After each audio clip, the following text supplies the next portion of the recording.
생각해보세요. 월 50% 이상 물가가 오르고 있는 상황에서 여러분들이 월급을 받았다면 받는 즉시 뭘 해야 하겠습니까?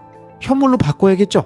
화폐를 들고 있는 매 순간 리스크가 시간에 녹는 게 아니라 제겁으로 늘어나는 꼴이니까요. 그러니 모든 사람들이 지폐를 버리고 현물을 사기 위해서 달려드는 상황이 벌어졌고, 이런 상황에서는 경제가 제대로 돌아갈 수가 없죠. 결국 1923년 독일의 산업 생산은 1914년의 절반 수준으로 떨어졌고, 사회적으로 심리적으로 엄청난 트라우마를 만들어냈습니다. 왜냐?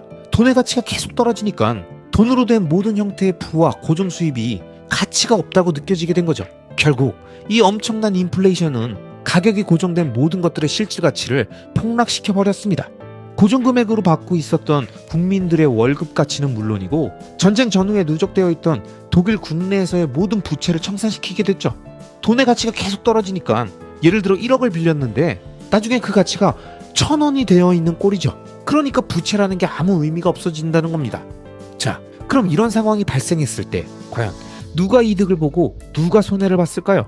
가장 큰 피해자는 고정적인 연금 수입을 받아서 생활하던 사람들이었고, 독일 정부의 채권을 구매했던 사람들도 대부분의 자산을 잃어버리게 되었습니다.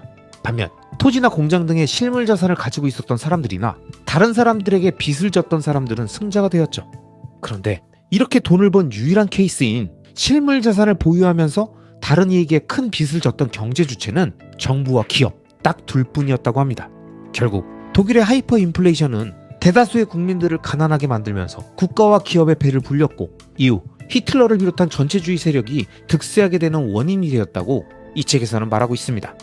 그 당시 독일의 인플레이션이 대략 1조 배 정도 이상이었다고 하니까 하이퍼란 단어를 쓸만하죠.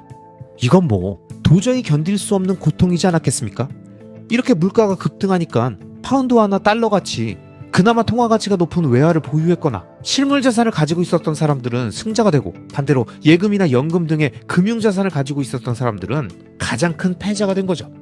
여러분, 역사는 늘 반복됩니다. 왜냐?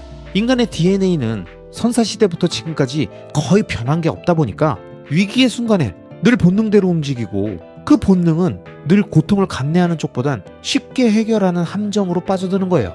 인간이 발권력을 가지고 있고 그들의 권력과 권위에 위기가 오는 순간이 되면 늘 돈을 찍어내는 같은 방식으로 해결한다는 게 로마 시대에 불순물이 늘어갔던 은화부터 1차 세계대전 이후의 독일과 현대의 짐바브웨, 베네수엘라, 아르헨티나 등의 인류의 화폐 역사가 보여주는 진리이지 않습니까?